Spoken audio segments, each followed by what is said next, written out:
Assalamualaikum. Perkenalkan kami dari kelompok 4 yang beranggotakan Bagus Rahmat Asyari, Maftuhati Solihah, Elsa Vicenza Octavia. Akan sedikit menjelaskan materi pada makalah kelompok kami yang berjudul Hubungan Antara Lembaga Negara. Yang pertama adalah apa pengertian dari lembaga negara itu sendiri. Lembaga negara adalah lembaga pemerintahan atau civilized organization yang dibuat oleh, dari, dan untuk negara, di mana bertujuan untuk membangun negara itu sendiri. Secara umum, tugas lembaga negara antara lain yaitu menjaga stabilitas ekonomi, lalu keamanan, politik, hukum, HAM, dan juga budaya. Dan juga sebagai penghubung antara negara dengan masyarakat. Serta yang paling penting adalah untuk membantu menjalankan roda pemerintahan. Dalam Perpustakaan Indonesia, lembaga negara digunakan dengan istilah yang berbeda-beda. Misalnya, organ negara, badan negara, dan alat perlengkapan negara. Namun maknanya sama saja. Dalam Perpustakaan Inggris, lembaga negara disebut dengan istilah political institution, dan dalam terminologi bahasa Belanda disebut staatsorganen. Dan di dalam KBBI terdapat istilah lembaga pemerintahan yang diartikan sebagai badan-badan pemerintah di lingkungan eksekutif. Jika kata pemerintah diganti kata negara sehingga menjadi lembaga negara, maka hal itu berarti badan-badan negara di lingkungan pemerintahan negara. Jadi tidak hanya badan eksekutif, tetapi juga badan legislatif dan juga yudikatif, dan badan-badan negara lainnya.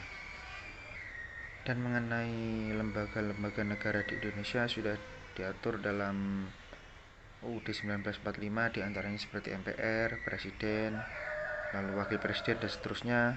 Bisa dibaca di makalah selebih lengkapnya. Akan menjelaskan hubungan antar lembaga sebelum amandemen 1945. Sebelum Undang-Undang 1945 diamandemen, banyak pihak yang mengatakan bahwa ketentuan dalam pasal-pasalnya sering menimbulkan multitafsir. Idealnya, Undang-Undang 1945 hasil amandemen seharusnya menjadi lebih baik ketimbang praktik penyelenggaraan ketatanegaraan ketika UUD 1945 sebelum diamandemen. Rumusan yang dianut dalam Undang-Undang 1945 tentang semangat penyelenggaraan negara belum mencerminkan sistem pemerintahan yang demokratis.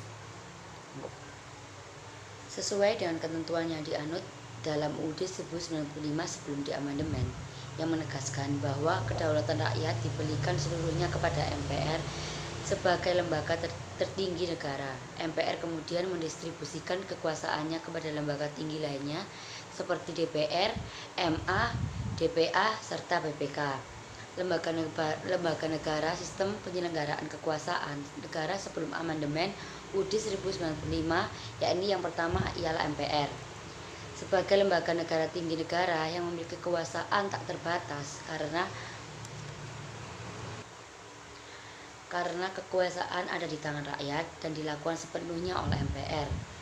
Dan MPR adalah penalmandari seluruh rakyat Indonesia yang berwenang menetapkan UUD, GBHN, serta mengangkat presiden serta wakil presiden. Yang kedua ialah DPR.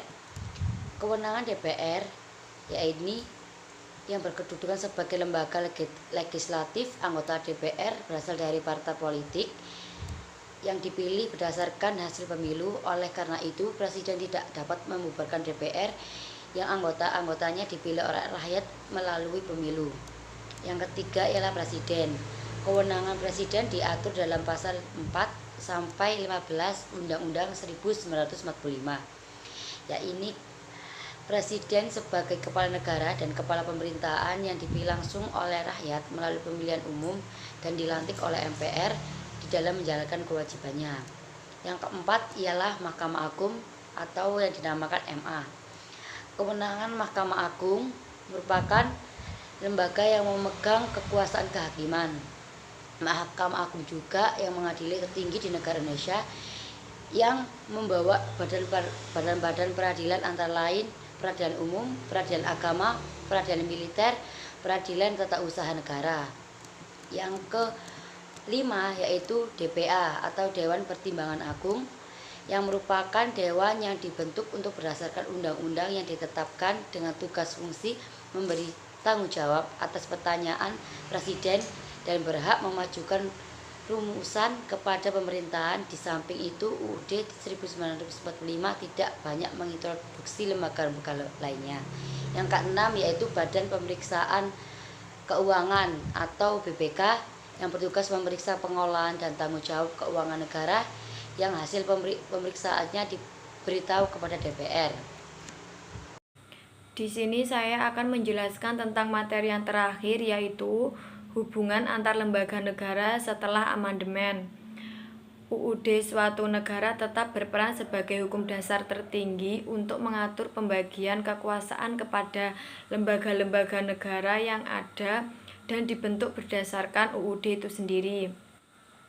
Sesuai ketentuan UUD 1945 membagi kekuasaan kepada 7 lembaga negara dengan kedudukan yang sama dan sederajat, yaitu MPR, DPR, DPD, MA, MK, dan BPK.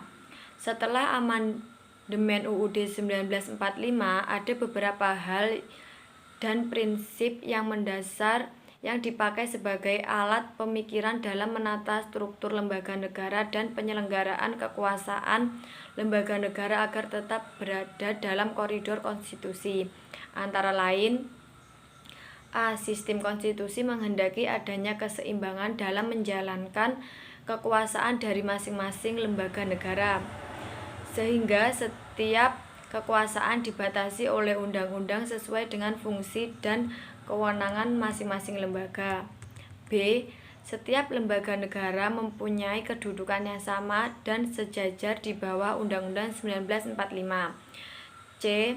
Menata kembali lembaga negara yang sudah ada sebelumnya dan membentuk lembaga baru agar sesuai dengan pembangunan sistem ketatanegaraan dan konstitusional dan prinsip negara demokrasi dan negara hukum. D. Menyempurnakan kedudukan dan kewenangan masing-masing lembaga negara yang sesuai dengan perkembangan negara demokrasi. Yang selanjutnya, hubungan kerja antar lembaga negara berdasarkan Undang-Undang Dasar 1945 pasca amandemen. Yang pertama ada hubungan antar lembaga negara dalam bidang pemerintahan. Pemerintahan negara Republik Indonesia berdasarkan Undang-Undang Dasar 1945 dikatakan menganut sistem presidensil, akan tetapi sifatnya tidak murni, karena masih bercampur aduk dengan elemen sistem parlementer. Perkembangan praktik ketatanegaraan Indonesia selama ini selalu dirasakan adanya kelemahan dalam praktik penyelenggaraan sistem pemerintahan. Para pakar tata negara cenderung menyebut sistem pemerintahan yang dianut disebut kuasi presidensil atau sistem campuran dalam konotasi negatif, karena banyak mengandung distori bila dikaitkan dengan sistem demokrasi yang mempersyaratkan adanya hubungan check and balance yang lebih efektif antar lembaga negara. Yang kedua yaitu hubungan lembaga negara dalam bidang perundang-undangan. Undang-Undang Dasar 1945 sebelum amandemen memberikan kekuasaan kepada Presiden untuk membuat UU. Namun setelah amandemen, kekuasaan membuat UU dialihkan ke DPR. Tapi Presiden tetap diberikan hak untuk mengajukan RUU kepada DPR. Hal ini sesuai dengan ketentuan pasal 20 ayat 1 Undang-Undang Dasar 1945 dan pasal 5 ayat 1. Yang terakhir yaitu hubungan antara anggota DPR dan DPD dalam hubungannya dengan sama-sama sebagai sistem perwakilan. Keberadaan lembaga DPD sebagai lembaga baru di tingkat pusat pada mulanya didasari oleh keinginan untuk mewujudkan sistem bikameral lembaga legislatif. Anggota DPD dipilih melalui pemilihan umum. Jumlahnya untuk setiap daerah sama, yakni 4 orang. jumlah anggota DPD tidak boleh lebih dari sepertiga jumlah anggota DPR. Sidang DPD semestinya dilakukan 1 tahun sekali. Pengaturan lembaga DPD berdasarkan UUD 1945 hasil amandemen.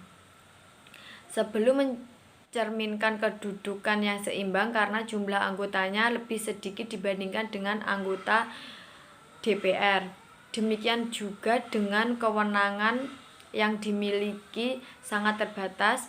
Karena itu keberadaan lembaga DPD ini hanya sebagai subordinasi dari DPR. Padahal menurut sistem bikameral mestinya kedua lembaga ini memiliki kewenangan yang berimbang sehingga dapat menciptakan check and balance sesuai dengan apa yang diharapkan dengan dilakukannya perubahan terhadap Undang-Undang Dasar 1945.